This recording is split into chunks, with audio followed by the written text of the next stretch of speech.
Hi, I am here to discuss something with you that we would all like to understand. Something pretty difficult. Something that all of you are trying to understand right now. So let's start with understanding suicide. Is understanding suicide even possible?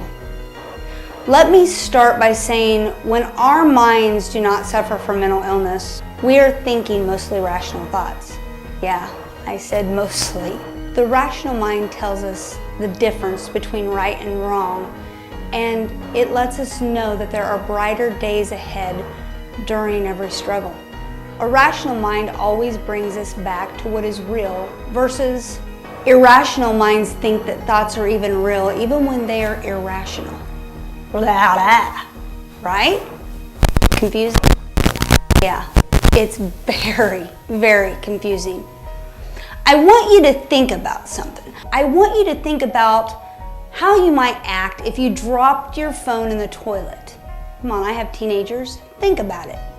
If you simply drop your phone in the toilet, or let's even go another route. Think about when you stub your toe on something. Automatically you become irrational. You start yelling and crying and cussing and the phone in the toilet. Man, it's the end of the world. What are we gonna do? I just dropped my phone in the toilet. Everything is at the end of the world in that split second. You don't even think beyond anything but that moment.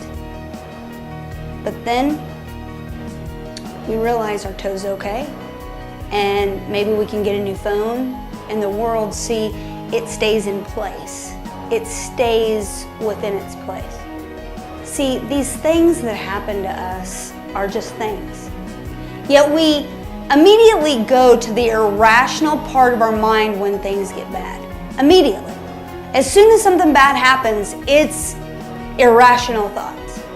How many of you have ever had a parent flip out because they can't find you or don't know where you are? Maybe you were late for curfew, or maybe you were just lost. This can really flip a parent out. Parents lose their minds. Your parent's mind automatically goes to the worst. They immediately become irrational, and sometimes they stay irrational even after you're found. Where did you go? Where were you at? What's going on? They stay that way. What I want you to understand is that mental illness is within all of us in small doses. Every one of us. We all suffer at times when our minds try to redirect us to the irrational thoughts. However, ask yourself this after you were so irrational. Just when something like that happens, ask yourself this. Why do you become so irrational? Why do you do those things in that split second? The answer is usually, I have no idea why I did that. I have no idea why I acted like that. That's because there is no answer for an irrational action. We can know the consequences of a bad behavior, but we still choose irrational over rational. Why in the world would a parent start calling all of your friends because you were 20 minutes late getting home? We don't know. I don't know. I've done it. We don't know. That's the thing. Nobody gets an irrational mind, but we can all be irrational. We can't explain why we do stupid things sometimes. All we can do is try the best not to react the same way again. If you suffer from mental illness, irrational thoughts can stay with you on a permanent basis and make you feel a bit irrational most of the time. Mental illness makes it difficult to rationalize thoughts because their mind can stay in an irrational mindset at times. This can be really painful. In fact, for some, it can be extremely painful. Most of us know that pain can be consistent when we're hurt. But See, we can be okay with that sometimes because in our minds we know it's going to go away. Sooner or later that pain's going to disappear. But what if something never went away? What if a pain never went away? What if you thought that the way that you felt during that irrational moment was going to be consistent all day, every day? What would you think? How would you feel if you knew that that was never going to go away, that thought was never going to disappear? It's almost impossible, unless you have felt that, to understand it. This is what all of us have to understand. See, the world teaches us that we all have to have an answer for everything, but that's impossible. Not long ago, flight MH360 went missing. As soon as this happened, it was nationally televised, and all of the rumors and the ideas started going out into the public like crazy. Were the pilots in on it? Yeah, they were. No, they weren't. Maybe it was hijacked. Maybe they were trying to land due to problems. Maybe they were asleep due to depressurization. All of these things were being spilled out into the public without really ever knowing what the truth might be. Many people were glued to their TV trying to figure out what the latest was with this plane. The latest what? The latest rumor? The latest thought? These thoughts, see, they sure weren't helping the family members. We had to make sense of this, and we had to quick. We had to know what happened because our rational minds can't wrap ourselves around such an irrational thing happening like a plane disappearing. But it did. And there was nothing that anybody could do about it. Mental illness is so hard for rational people to understand. It's invisible to the human eye, and therefore it's crazy. However, when you think about it, we all suffer from mental illness. We may not suffer in large doses, but anytime your mind has detoured you off of what is right and you stay there, you have mentally become ill from that you know. Suicide comes when the irrational mind has become to only know the pain and the hurt and can no longer see joy. The pain hurts so bad sometimes that you might not even want to get out of bed or take a shower. You become disinterested in things around you. Teenagers, they can be the exception with long-term struggles. Depression can come in big waves in a short period of time because you all have puberty, parents, relationships, peer pressure.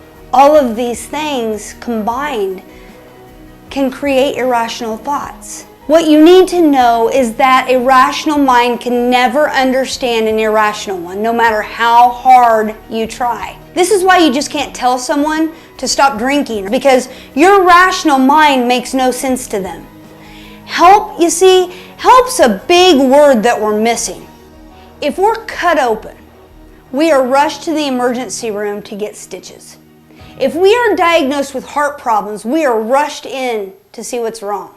If we are diagnosed with cancer, the school and the community, they rally to our needs. But when we can't stop thinking irrationally, we close up. We don't talk, and people don't get it. They say, we need to talk about it. Oh, sure you do, oh rational one. You have no idea, says the irrational person. And the battle, see, it just keeps on going. Rational people go to the doctor, not irrational ones. Rational people think that they have to get better. Irrational don't see any thought of getting better. Stop trying to make irrational people rational by rationalization. It won't work. Simply be there for others and let them know that none of us are perfect. Quit trying to judge those around you and just let them be themselves. So, if you are one of those people that are thinking, hey, how do I help somebody that's going through these things? Here are some of the things that you can do. 1, you can create awareness. 2, rational people talk about it, not irrational ones. 3, love people for who they are. Don't judge. 4, don't be afraid to ask for help for a friend. 5, realize that in some instances we are all mentally ill. If you try to understand it, if you try and understand the suicide, you're going to become irrational yourself. Nobody is to blame for suicide. People are bullies. They're hateful. They're hurtful. They can cause a lot of pain, but let's face it, bad people are not going anywhere. If all we do is blame people and situations for suicide, then the illness wins. Know this and get this. This does not mean that people should be bad or hateful to others. Because if you are, it can topple an already very bad situation. The only way that we can ever beat this is together. Suicide is an illness, not who you are. It can only be defeated as that. People say don't talk about it, but we talk about everything else. When my husband died, I had more people walk up to me than ever before telling me, hey, I suffer from mental illness. I know what that's like. Why? At that time, I had no clue where people were coming from. They were coming up to me, telling me their life stories and how they had been through this and had been through that. And then I took a step back and I realized something. I just became visible to them. They couldn't see me before. I couldn't see them before. But now we understood each other's struggle. To be honest, I wasn't sure that I even understood. It took me 3 years to begin to understand what their struggles really were. And yet, I learned the most when I began to stop trying to understand anybody and just simply love people and be there for them.